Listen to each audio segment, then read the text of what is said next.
Hi, everyone, and welcome to this episode of the Tiny Fit Diva podcast. I'm your host, Kylene Terhune, functional diagnostic nutrition practitioner.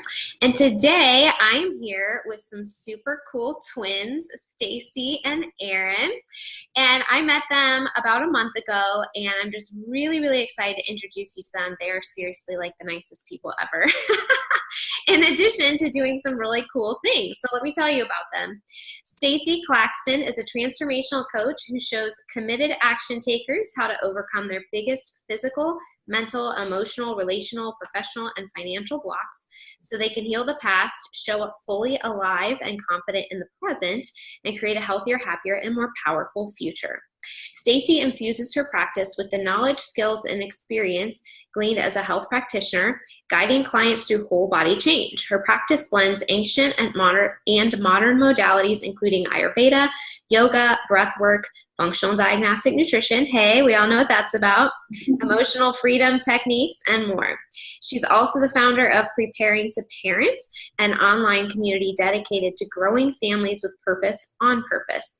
An educator and entrepreneur at heart, Stacy combines client work with writing, speaking, and leading live events. And what's super cool is that she works with her twin sister, Erin, to serve people on a more comprehensive level. Erin has a master's in communication from seminary, works at a local church, and counsels women all along the faith and health building journey. Like Stacy, she has a deep passion for the perinatal realm as well, desiring to be a real catalyst for generational change. Together, Stacy and Erin strive to bring heart-centered, whole-person healing to a hurting, head-driven world. So welcome to the podcast, you guys. I'm really happy to have you here today. Thanks for having us, Kylie. Yes, we're excited to be here. So let's start by introducing you guys on a little bit of a personal level. How did you guys, tell me about yourselves individually and how you sort of ended up in the health world. Yes, world. I'm Stacy, so I guess I could start.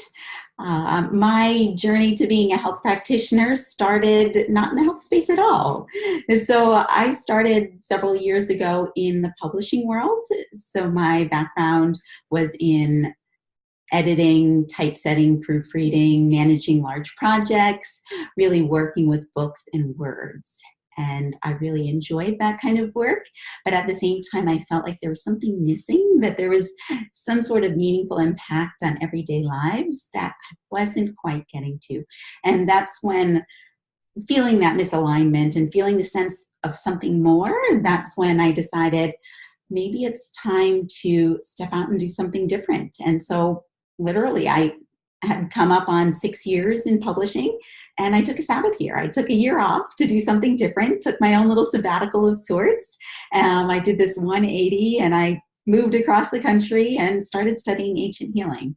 And it had been an interest for a while, something that had been part of my health journey. I'd experienced my own health challenges, as many of us, and you, I know, Kylene, too, many of us in this space do, and it precipitates our own journey. So that's how I got my feet wet. I started studying Ayurveda and yoga, so that was the entry point. And then layered on different aspects of my training from there. I studied more of the postpartum care traditions, healing the perinatal sphere, helping women through the childbearing years, but then added on other pieces like functional diagnostic nutrition. We have that in common, and different emotional energetic tools, which is a big focus of what I'm doing now. Mind-body tools like emotional freedom techniques or tapping and other processes that really help people get to that next layer of healing. Mm-hmm. Yeah. And in some ways, my journey, I can't talk about it independent of Stacy's journey, but it certainly has some different winding turns.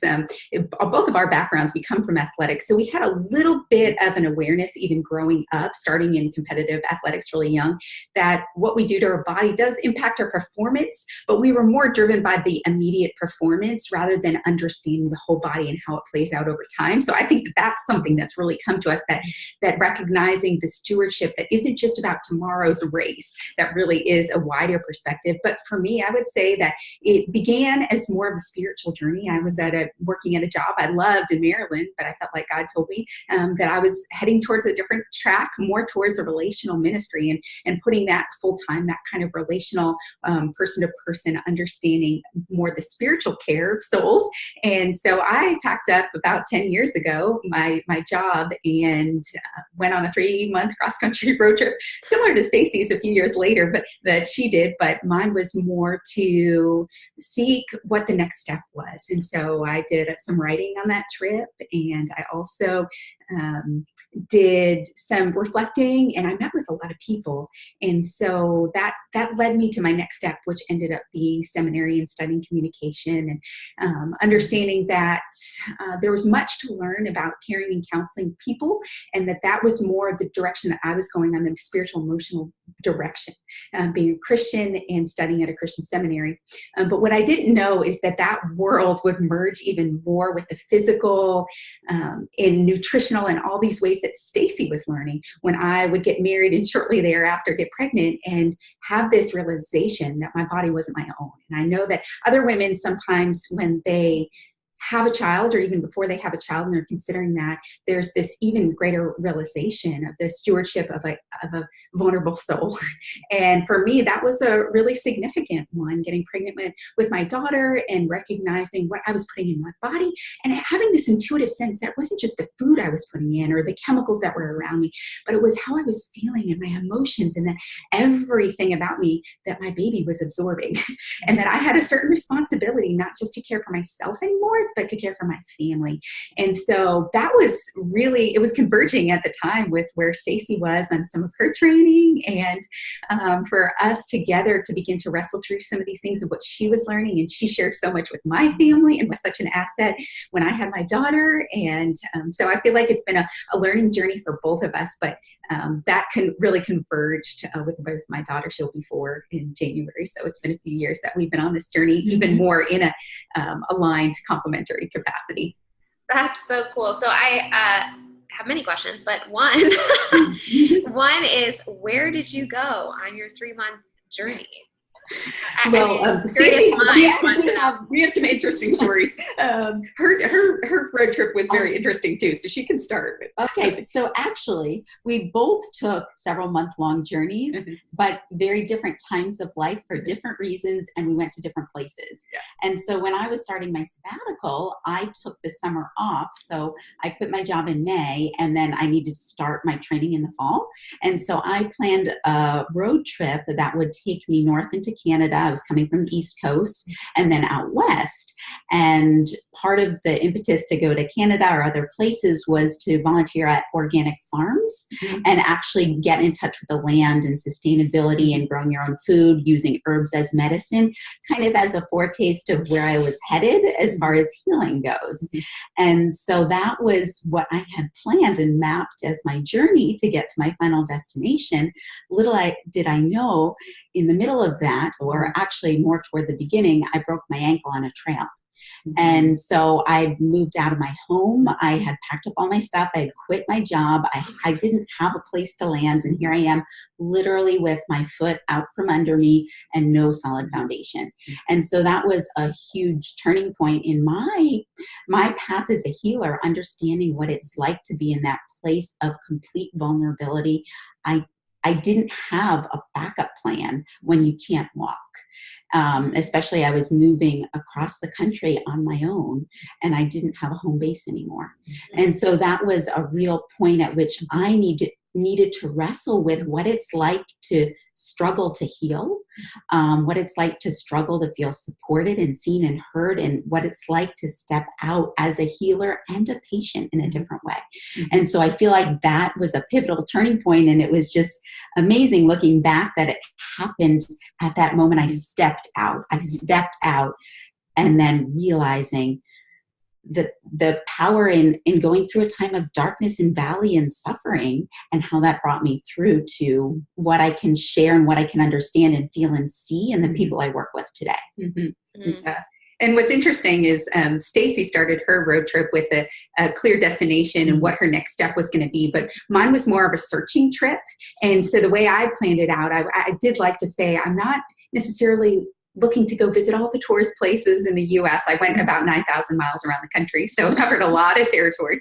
But my goal, I planned it out based on people that I knew or places I could volunteer. So it was meant to be more relational connections and using that as guidance, trusting that God would work through that, but also seeing him in the mundane and experiencing ordinary life and volunteering and connecting with people. And so my journey doesn't have these monumental, I did all these amazing sightseeing trips, but it was one of the most significant things that I'd done because I stepped out not knowing where it was going to take me, but I had a confidence by the time the 3 months was up that I would know what my next step was. And it happened. It really did. God was so faithful to answer that prayer, and he had put it on my heart, I believe. So he was so faithful in that. But by the time I woke up on my last day, because I didn't want to set that, I've got to figure it out before the last day of like, I'm trusting by the end. Oh no. And by the last day I woke up and I was so confident I was supposed to move to Dallas to begin seminary and further education and seeing then where that would take me. So interesting stories we can share. Oh my gosh. Yeah. So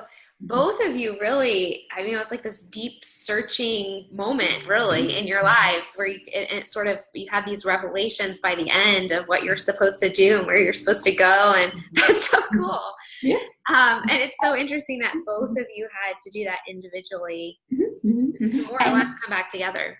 And actually at very different times in our lives too. Yeah. So we're talking about a span of 4 to 5 years. It's not like we were both planning this at the same time. It's our journeys naturally evolved in different ways that brought us out of our comfort zone into different geography, connecting with new people at a season in life when we were ready to go there. And so it wasn't the same time. It wasn't in the same way. And I think that's true for the people that we work with, that our journey isn't their journey and our story is different from theirs. And there's no right or wrong in that sense, but we're guiding them through whatever season and whatever geographical context and whatever emotional climate that they're in right now. Yeah, and recognizing I remember when people would ask me even before I went on my trip, they were thinking, oh, this is more a bucket list for Erin. This is something she's always wanted to do. And it was never on my radar. Honestly, in other seasons of my life, it probably would have sounded awful. And so I think Stacy can testify to that too, that there are just select seasons and that there's unique aspects of them and entering into them and not entering into the glamour of it. Because if you think about it, road trip, freedom from a job for a few months or whatever it is, we could see it as glamorous rather than saying each part of our life is an important piece to the journey. And while we think we might know the next step, just as Stacy was derailed a little bit with her accident and how much that impacted her, that was a shaping part that really set a course for the trajectory that even lands us where we are today, that she was able to sort through just the significance of suffering and the aspects of the undesirable parts of our journeys that are really, really important. That was a quote, I think, right there. It was like, yeah, well, that's amazing. So you guys now work together. You have similar, still a little different, but similar interests in terms of who you really like to work with. So why is postpartum care a focus of yours? Yeah.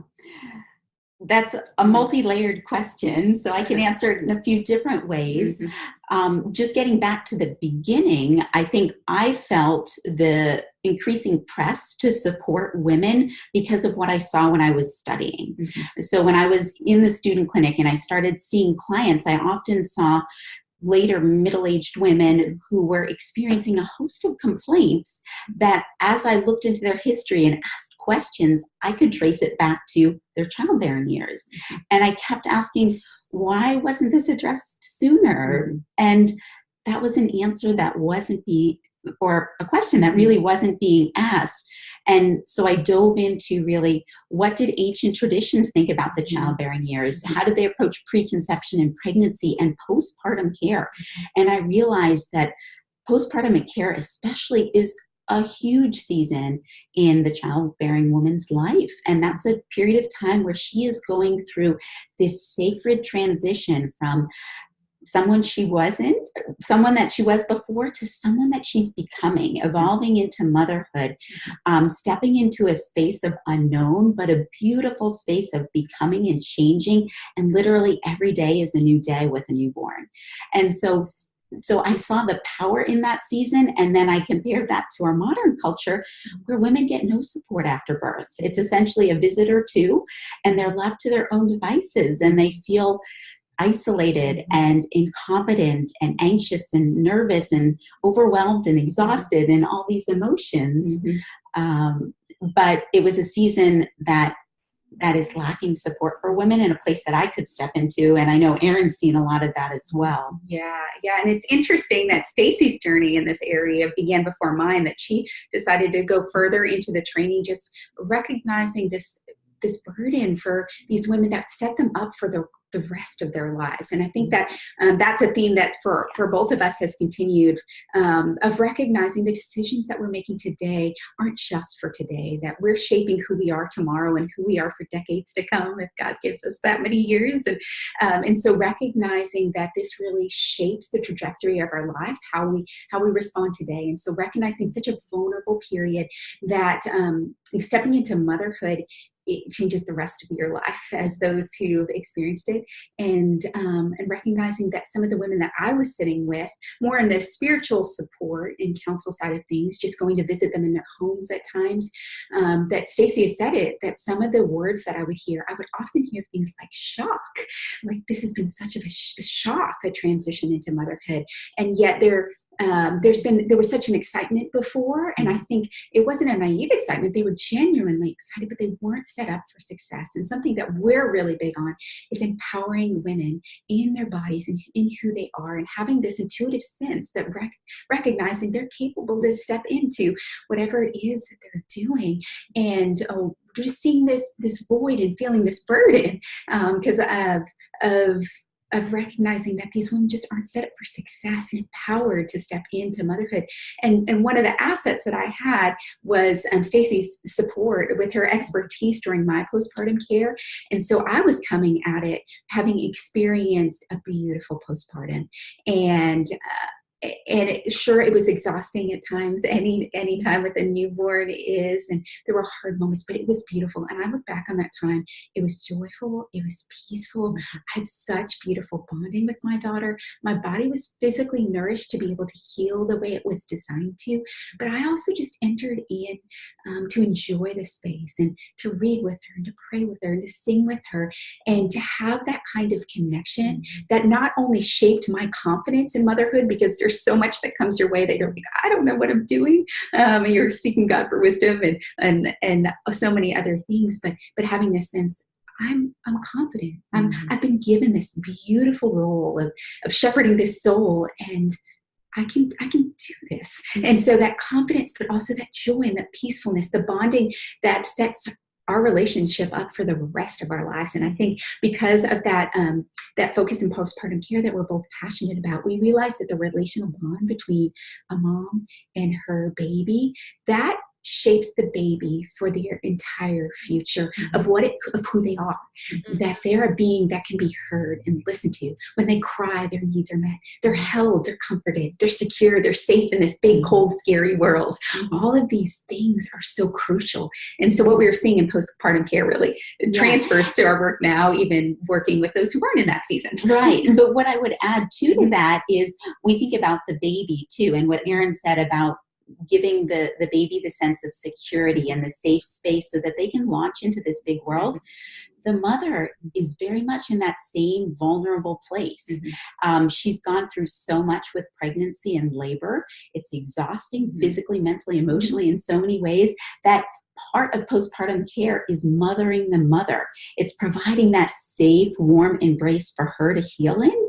And we do that often in very physical ways. And so my training brings in what nutrition, what foods, how do we prepare those foods, what herbs, what spices do we use, what body therapies do we use? We use massage, and we use gentle, warm oil. We use things that help her feel nourished. And so just like we're supporting the baby in that space, we're supporting the mother.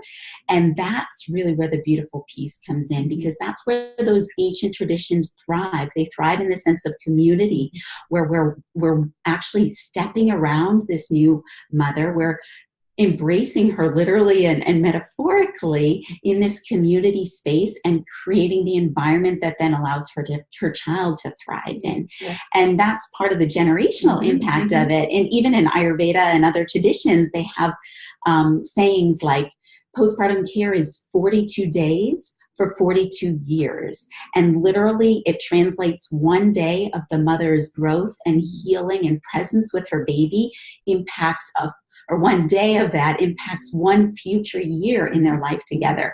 And so literally each moment walking through those first 6 weeks is like stepping into decades of family life and how she's going to be able to show up for her family and her child and in the world as a member of a community that supports her. Mm-hmm. So it's a beautiful sacred season. Yeah. We don't speak about it. We can't, say enough about it. And that's really been a passion and an impetus for really unleashing our business and our joy in doing this work together in the world. Mm-hmm. Again, so many questions. But I have to sidetrack really quickly and say for everybody that is listening, if you're not watching the YouTube, you should probably watch the YouTube just so you get to know these guys a little bit better. You can kind of see them and watch them a little bit, because there's energy that is transferred through communication and through visual. And I have to just say, for meeting you guys in real life and then doing this podcast, you're just people that you really want to be around. Like you have such positive energy, and as soon as someone meets you, I just feel like they're like, I want to be your friend. And there are some people, when you engage with them, that you just feel very comfortable, you feel very relaxed, you just have this happy feeling. That's you guys. So I'm really glad you're here. So everybody that's listening in the car right now, you should check out the video as well, because they're just really cool. So you guys are talking about how, in our current culture, we don't really support the mother after birth. And, it's so true. They have like maybe one doctor's appointment or two doctor's appointments, but it's mostly focused on the baby. You have the baby appointments, right? And as long as you are discharged out of the hospital 2-3 days after you give birth, that's pretty much it. And then you're on your own. So how do you mentioned this a little bit, but how do you support the mom after birth? And what are some things that your clients can? Yeah. Well, Stacey's got so much training on that, the hands-on and expertise. And one of the things that I like to talk about, because we talk about mothering the mother so she can mother her child, is one of our taglines. But something beautiful is you don't have to wait until you give birth. And that's something that we love to talk about. We don't have to be the reactionary people. And so the beautiful thing is there's so much to do to prepare mom before she even has the baby. And Stacey can talk about so much, but one of the aspects that I love to talk about with women before they have a child is the emotional aspect, because no one else is really caring for their emotions. Even as we prep for a baby in our culture, it's about getting the nursery set up and buying all the items that baby needs. Like you said, it's not for the mom even, but her emotional support is going to be so foundational. And she can start preparing and thinking through some of these ahead of time, so that I don't hear, and that others don't hear the word shock when it comes in. There'll be so much to figure out, unusual things to navigate, but that shock doesn't have to be there because of some of the emotional prep. And so there are a few things that I love to talk with women about on the emotional side of things, of just preparing to embrace a dependent, needy creature and really embrace him and her for who she is as 100% needy and dependent, and recognizing that that's actually a miracle and that's actually beautiful, because we see that shifts mom's perspective on what she does with her time and how she goes about her day, because now she has someone to care for who needs her more than any other person on the planet. Mom serves a very unique role, especially in postpartum care. And so preparing mom emotionally to say, I'm going to have a needy creature who's going to need me every moment of the day, and I don't want to push that away of like, oh, they're clinging today. They just want to be held, or they just want to eat again. But having a perspective, that's beautiful. I have this task of caring for them and serving this role. And so that's a huge shift, because I think one of the shocks comes from how 24/7 it is for a new mom. And you can't fully prepare that, but you can prepare emotionally that that's going to be an aspect. But there are other emotional factors that I love to enter into with moms, of recognizing that that their body changes, and their expectations of themselves will change, and how their view of productivity will change. And so there's things to embrace emotionally. We could go into more, but I just wanted to give a general setup to say those are things ahead of time that a mom can start thinking through and processing, and even talking with trusted girlfriends or other moms who've gone through it. And but we can continue with so many other things. Right, but there's a lot on the preparation front that you can do physically as well. And so most postpartum care traditions around the world have certain dietary protocols that support a new mom's healing. And so you can get familiar with recipes and foods that support recovery. And I provide women, and even on our website, and with resources that help explain, these are the foods that nourish your body after birth. These are the foods that help ground your body and help you feel stable and secure and repair the tissues and bring your hormones back into balance. These are the foods to favor. These are the ones to stay away from. And here's some recipes that you can use. We also talk about physically healing the body, nourishing the body through hands-on healing. The human hand and touch is so therapeutic. Baby needs it. Baby needs to be held, but the mom needs to be held too. And so most traditions around the world do body work. They do massage for the new mother. And so I'll teach them how to do that themselves, or even, make that available, doing massage, bringing this warm embrace to the mother so that she can feel at home in her body again. That contributes so much to physical healing, and just having that human connection of touch when she's feeling like a very different person than she did before she gave birth. And so preparing ways like that physical healing, they can get the supplies that they need. They can get the training they need. They can start making some recipes and filling their pantry. And these are steps that help them feel empowered. So when that season comes, it doesn't feel like they're left on their own. They feel like they already have that support physically, mentally, emotionally, community-wise, relationally, to step into the season with more confidence. But it does bring up something that's a little bit of hurdle. And Kylene, you've probably seen it in your work with women too, that sometimes women feel like it's too selfish to give attention to themselves. And that is a mental block that I think is really key in this period, the postpartum period, especially, that we see, because women think their purpose is only to care for their baby. And so they neglect their self-care, thinking, I need to care for my baby, or I need to also care for other children if they have them, or care for my husband, or they're always having this perspective of, I need to care for everyone else,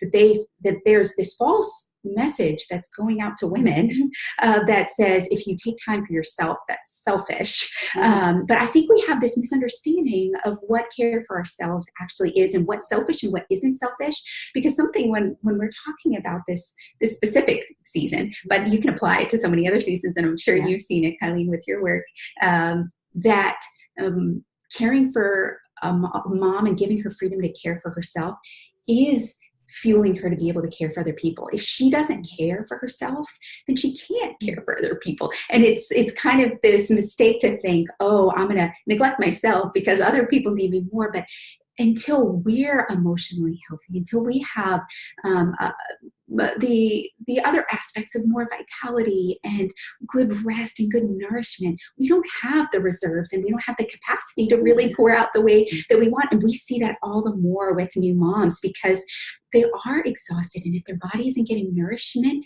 they might not be producing milk for their baby. Or if they're stressed out, their baby might respond and being crying a lot, and those might be emotional responses. And there's so many things. I'm not going to, everyone goes through a different details of what that is, but giving women the freedom to say, yes, make time to care for yourself. That good stewardship of your body and your life for generations to come, because we're thinking about this long term. We're not just thinking about making it through today, surviving today. We want this thriving, that's what's passed on to other generations. And that's our legacy of our lives as well. And so self-care for a mom or for any woman is really important. Yeah, I love that because, like you said, it's not just important when they're a baby, but as they grow up, if you don't feel healthy, if you don't feel energetic, if you're not getting the rest you need, it's hard to be a good parent and to model the behavior that we want our kids to model. And you simply just can't show up as well. And then it's also, it is the modeling thing of, if I don't take time for myself, what's that teach our kids about what they should do when they're our age, right? And so you want them to care for themselves, but they learn by watching. So it's important on all those levels for sure. So what clients have you had that maybe have challenged you or been really interesting cases for you that you learned a lot from? Yeah. That's a great question because there's so many that have, and really everyone teaches us something. And just stepping into every new interaction with that mentality, it enlivens the curiosity as a practitioner and as a coach to help them where they are, to see them where they are. And before I launch into an answer here, I was actually just reminded that it's really a good metaphor from what Erin does in the parenting sphere. Just, when we interact with children or new moms, there's a sense of, let me actually get down on your level, whatever that is. Let me look into your eyes. Let me hold either you literally like a small child or hold space for you. Let me be present with you and connect and see and hear and understand you. And I think stepping into the client relationship with that lens then allows you to figure out, where are the challenges? Where can I serve you? Where haven't you been seen and heard? Where are you suffering silently? And so what I felt is my most powerful interactions as a client practitioner or like a therapeutic partnership type relationship are with those people that I spend more time with, and I get to see the challenges, and I'm challenged as a practitioner. So a few of them have been clients where they're doing everything right. They're following their diet protocol. They're doing their supplements to a T. They're really stepping in with all they've got, but something isn't working. And so allowing me to step back and say, let me see you. Let's get deeper here. Where are you struggling? And not necessarily asking those questions overtly, but creating the space, the safe space, the trust to be able to look at that together and say, what's under the surface here? And that's really what's challenged me to go deeper and to peel back some of the emotional, energetic layers and see, where aren't we serving people by merely looking at diet and lifestyle? Where can we look deeper into childhood trauma and negative self-talk and intergenerational patterns and family paradigms?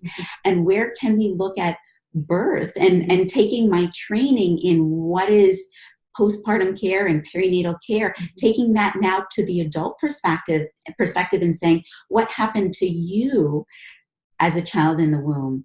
As someone who was birthed into an environment that may not have been ideal? What happened to you in those critical few weeks and months of trying to attach to a caregiver? Were you given safety and security? Were you given a sense of fear and a nervous system that's been on overdrive since you were born, and tapping into those deeper places? And so I feel like the clients that really challenged me to go to that space of discomfort and pain and past and dig up with curiosity and joy what most people don't want to dig up, has been a profoundly shifting experience for me as a person and as someone who's healing herself, but also as a practitioner and someone who is coaching and guiding people to their own inner transformation and healing and freedom. Yeah, for sure. There's so much of what Stacy was mentioning that resonates because there's something deeper to the people that we sit with. And I think that's something that's really valuable for us to consider,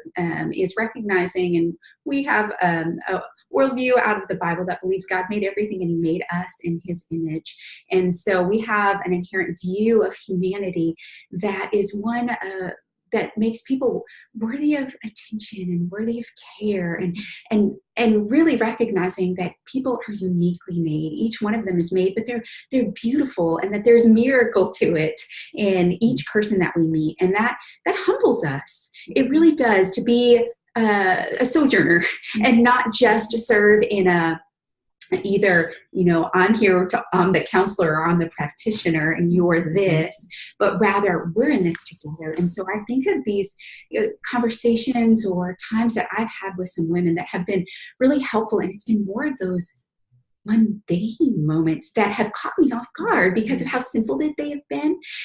It's been extended times, again, sometimes providing space for us to get to deeper things rather than that quick 10-minute conversation, and giving time and space and recognizing that there are emotions under the surface. There are things that have been repressed, that there are things that a woman didn't believe that they had the freedom to share or to say out loud because that's not what they're supposed to say. That's not what they're supposed to feel.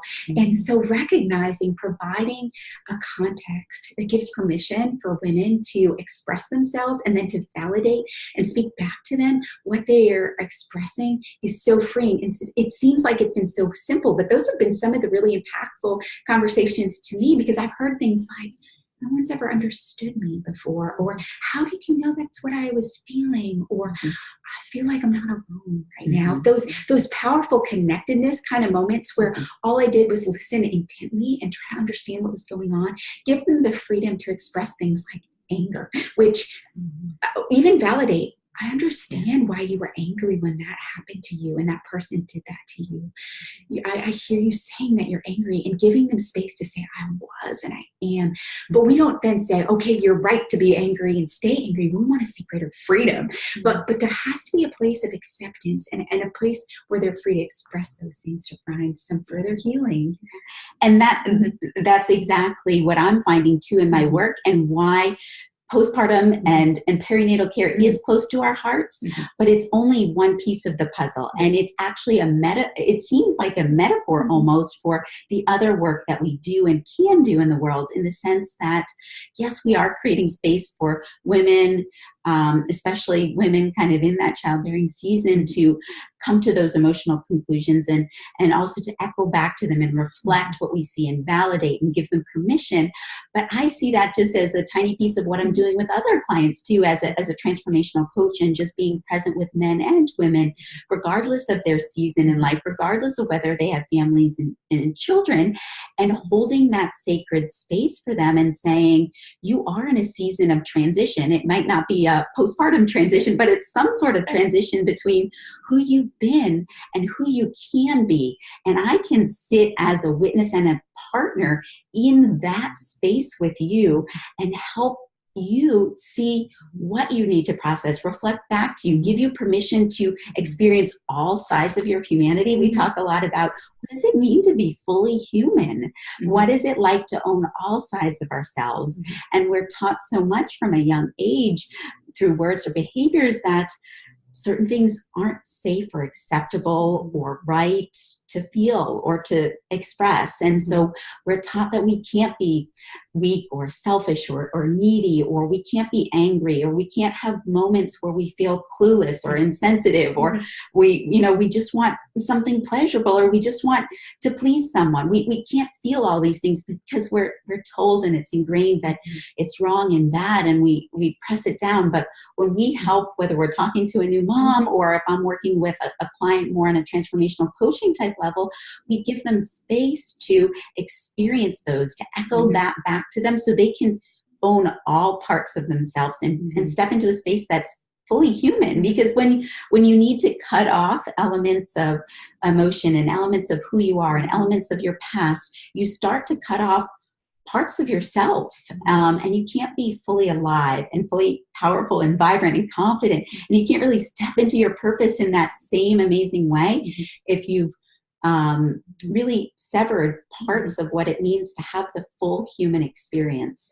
And so what we see is really bringing all of those places, even what people feel like is dark or hard or painful, to light in a healthy way, so that it can be expressed and voiced and honored and worked through, and then move into a different, more powerful way of being. I love what you say about being fully human. That's such an interesting way to think about it, I think. And it's so, so true. I think, I don't know if it's just women, but I feel like it's a lot of women that struggle with those emotional sides of things. And, like you were saying, how we were raised to tackle those emotions and think that they're wrong. And so we have all this suppressed sort of inaccurate information that we hold in our bodies, and it can affect you physically and mentally and emotionally. And so that's really, really important. I think that the fact that you are recognizing that, working on that with your clients is huge. I'm sure it has a tremendous impact on their healing ability for sure.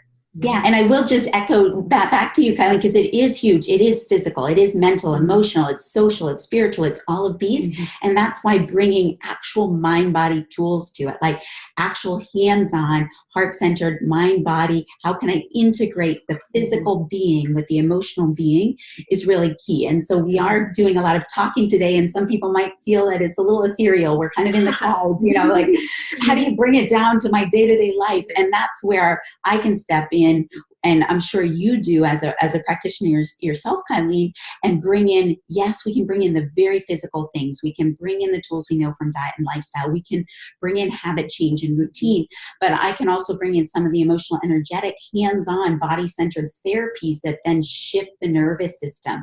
And shifting the nervous system, the energetic channel that we have to create life in our body and be fully human is really powerful, combining hands and body with the nervous system and energy and emotional healing. There's nothing short of miraculous possible when you do that. Yeah, and what's really helpful, and I think freeing for some women and men who are in this place, because we've still compartmentalized, okay, well, that's a physical ailment, so I go to a doctor for that, or that's a spiritual issue, so I go to the church for that, or that's all in my head.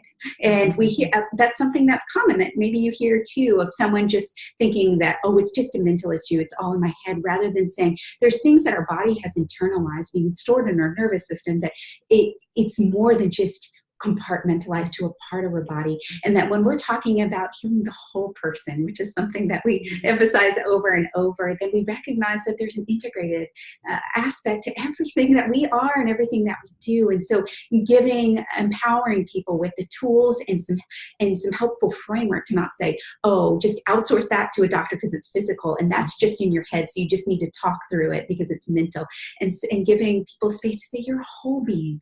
All of these things are connected. Let's address all of them together and not just feel like that we compartmentalize to one category. So how do you guys view what you do as more than a business? Because I know you do. Yeah, for sure. Yeah. Good question. Yeah. Well, as I think we've even shared through our personal journeys, it's been a personal journey. And so what we're doing now, it's not something that we stand distant to offer someone else. It's something that we are living out in this journey and recognizing so many of the ways that we have found healing on a physical, emotional, spiritual level through our journeys. And so that in some ways, we're just continuing on this journey as we invite others into the journey. And so that there is important ways to recognize that we want to sit with those who might be suffering silently currently and not knowing that they might not know they have a place to go with some of the things that they feel or experience, whether the suffering seems to be physical or emotional. We know that they're all interconnected, like we just said, but they don't know where to go with it, and being a safe place and recognizing that the call to humanity and being more human and fully alive, it can't be done in isolation. It can't just be me improving myself, bettering myself, being more healthy myself. That I can't do it apart from a connectedness with other people, that I'm designed to be in community. And that's part inherent in my nature as a human being, as made in God's image, as we believe. And so we just think that this is an integral part of being human and that we'd love to give more of our entire lives to it. And so in that ways, yes, it's so much more than a business. Yeah. And even just on the structural level, how we have designed this business opportunity from the get-go, it's framed in light of our complementarity and our interconnectedness as twins, but also twins with separate giftings and separate ways of relating with people and separate life experiences that shape the way we step into our roles and show up in the world. And so even in the way that we designed business, it comes from a place of collaboration and connectedness and complementarity. We try to bring that approach to life in the way that we then serve and relate with other people. So what are some things that bring you both a lot of joy right now in this stage of your life? Well, something that first comes to mind is being a mom and is stepping into life with my daughter. And she'll be 4 coming up in January, and recognizing the opportunity to experience life through a little soul who's discovering the world for the first time, and that she has this lens of discovery and inquisitiveness and curiosity, and she wants to try things and figure out how things work and understand and connect with people, that these things that she doesn't know to filter out. As an adult, we're conditioned to filter out certain things and what not to express and what's appropriate for certain settings. But for her, she doesn't have that filter. And there's such joy in being able to be one of those people in her life that shows unconditional love, but also has the humble privilege of seeing the beauty of what a human being is designed to be, of the discovery and the curiosity, finding her place in the world, but being a secure person for that. So that has been a real unique joy for me, even just personally, but it's really shaped who I am as a person. And it shaped even the trajectory, like we said, of our business and how we found certain healing. But yeah, that has certainly been one of them. Yeah. And I will just jump off on one of those points before I mention something else, just the curiosity factor. And I find that even working with adults, that being curious about your struggle, being curious about your pain and curious about your past and curious about who you are is one of those elements of healing that's really going to launch us into the next level as healing in community and individually and also as a planet, like having that curiosity rather than simply seeing life and pain and struggle as a problem, but seeing it as opportunity, seeing it as a teacher, seeing it as a place where we can grow and let's dig deeper, let's figure this out. That's where healing kind of escalates to new levels. But also getting back to other things that bring us joy, I think something that brings me joy, which I never thought I would say, and I'm at this place in my own process where I find joy in sitting with people in real life, like hurting people in their pain and in their discomfort and in their struggle and in the dark places that they don't want to be in, because that's the incubator for transformation. That's the incubator for miracles. That's the space that when we can own being present there and when we can have someone else step into that with us, then we can really embody the truth that healing is possible. Even if the other person can't see that yet, I can be there. And it's such a joy to be there and say, I can hold space on the one hand for your pain and everything you're feeling right now, but I can also hold space for the miracle that's unfolding. I can hold space for the truths about your identity and your purpose and your place in this world that you don't see yet. And just being able to echo back and to hold that vision for them until they can actually step into it with confidence and purpose is just, it's nothing short of electrifying. It's a beautiful thing. And so that's one of the things that brings me incredible joy, and also getting to witness it not just on a one-to-one level. So naturally we've met with a lot of people one-to-one, but more recently I have had the opportunity to bring people together in a retreat setting. I created a retreat where I organized a group of women, action-taking women, and we came together in a beautiful way, women who didn't know each other even, and offering that space, like creating that safe space from the beginning where they felt the interconnectedness, they felt the security and the empowerment of being together. And it was absolutely incredible the way we worked through some deep stuff together. And then they were able to create action in their own life that we're still seeing the momentum from. And I can't wait to see what comes of it, just knowing that it's going to be amazing. And so that's another thing that brings both of us joy, just being with groups of people and noticing the synergy there and letting the ripple effects of our work out in a bigger way. Because when we work with groups and whether it's a retreat or just an educational opportunity, we tend to see the ripple effects more quickly because people go back to their communities and they create change in their families. And that just brings both of us a lot of joy as well. Yeah, sure. So what is, a message or a takeaway that you'd really like to leave people with moving forward? Yeah. Wow. There's a lot of things that we could mention, and I think that there's something that's been underlying some of the things that we've been saying. And I think even for someone who might be listening right now, who's in a place of silent suffering, whether it's health issue or emotional struggle, they feel the restrictedness of where they are, or they feel like it's such a battle or an angst, it's constraint. And it can be a real stuck, stifling place to be in that position. But I think one of the messages that we've been sharing is we've been using words like vibrancy and life and healing and those kind of things, and freedom even, and recognizing that that is a possibility for everyone, that we as whole beings, we have the potential for healing. And that comes at a spiritual level, understanding a relationship with God, that comes at a mental, emotional level, coming to terms with who we are and what's happened to us. That also comes on a physical level. And I think that sometimes we get constrained in what we can't do, especially when we're in the world of food sensitivities or what to eat or what good protocols are. But we really have the perspective of what can we do? What can we eat?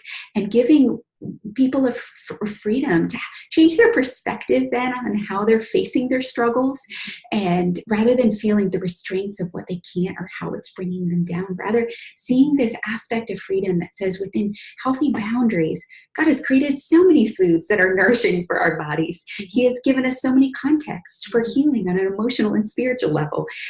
And so being able to leave people, men, women, wherever they are, with this message of hope that says, regardless of where you are, regardless of what you're walking through right now, there is hope for healing and greater vibrancy, whatever spectrum that looks like for your trajectory. And so we're big on that. And sometimes some of the people we meet with don't see it for themselves yet. And that's okay.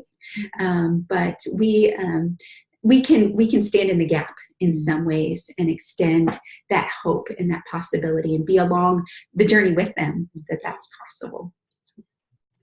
Yeah, absolutely. Definitely agree with that. And like Erin said, we take it on so many levels. And so I know one of the things you talk about, Kylene, is just going back to what Erin said about restriction. You talk about stop dieting and stop, actually live your life. And what does it look like to do that? And I think that's true. And Erin was talking about restriction on so many levels. Like we tend to restrict our diets and see it as kind of shackles to who we are sometimes, especially when we're in a healing place and we need to change the diet that we've had. And we see it more as what are we free within the bounds of what brings us the most life to then do. And so taking that sense of, not dieting, but also being free on an emotional plane. I see a lot of people, especially in my current focus, that are emotionally restricted. And we talked about this earlier, so I don't need to repeat it, but the sense of, we have this emotional diet of things that we can and can't feel. And so freeing people from that space where they feel only restricted to the perspective that this is the broad range of what it means to live and to be and to move and to eat and to fuel my cells and to think and to feel. This is the broad range of what it means to be human. And can I do that within the freedom that the bounds of health create for me as an individual? And that's a whole lot more vibrant way to live your life, more confident way to live your life too, and to live fully. I love that you said within the bounds of what brings life. I mean, that's what we want, right? And it's so, we tend in our typical society, the way we eat now, to think that it's so restrictive inside those bounds, right? But it's not. And so that's I'm sure a major part of what you teach people is how much freedom there is within that. It's funny that you mentioned that, because last night Patrick and I were at the grocery store, and he picks up these donuts and he starts looking at them. And he's like, we're going to splurge tonight. It says artificially flavored sour cream donuts or something. And we're like, artificially sour cream? We turn it over and there's this laundry list of ingredients, and none of it's actually food. Yes. But if you walk 50 yards to the end of the store and you have this huge produce section, right? And you have all this variety, and you go in, and it's probably more affordable than the donuts actually to get some apples, right? Or a couple batches of kale, and there's so much variety in there. And I love that you have that perspective, because I think so often it's just like this automatic, it's like a trigger reaction that we have to think about restriction and dieting. It's like, especially women, that's since teenage years, that's our mentality. Yeah. And so for me, when I started getting into this lifestyle and started thinking about, well, what can I eat? Because at first you're like, literally, that's my question. What can I eat, right? And then you start figuring it out. You're like, oh, there's so much yummy food, and there's so much stuff that brings nourishment to my body. And like Stacey, like you said, fuels your cells and your brain and your organs and your energy levels and your hormones. And it just becomes more of an adventure. Like, what can I figure out today? What recipes can I experiment with today? And then over time, after you get away from recipes, you start mixing up your own stuff, and it's just an ongoing process, and it's so much fun. So I love that you said within the bounds of what brings life. I think that's a quotable. Excellent. We'll take it. Yeah. So thank you so much for sharing what you do. Can you share quickly again your website and anywhere people can connect with you? Yeah. So right now, probably the most effective way to get in touch with us, especially for those who might have resonated with our message or want to dive more deeply or just have questions and want to pose them to someone, would be to check out my coaching page. And Kylene, I'll just make sure you have the link to that so that you can put it in the show notes. That'd probably be the easiest way to do that. For those, though, who are in the childbearing realm, we do have a website, Preparing to Parent. That's preparingtoparent.com. We do have a lot of resources, especially around postpartum care, but not exclusively postpartum care, just to provide tools and ways that men and women, whole families, communities can prepare for that season. So again, we can make sure that you have some links to put in the show notes, but those are probably the best ways to reach out to us. Awesome. Thank you guys so much for being here. I really appreciate it. Yeah, it's been our joy and delight. Kylene, thanks for inviting us. Yeah, thank you so much. We've enjoyed it.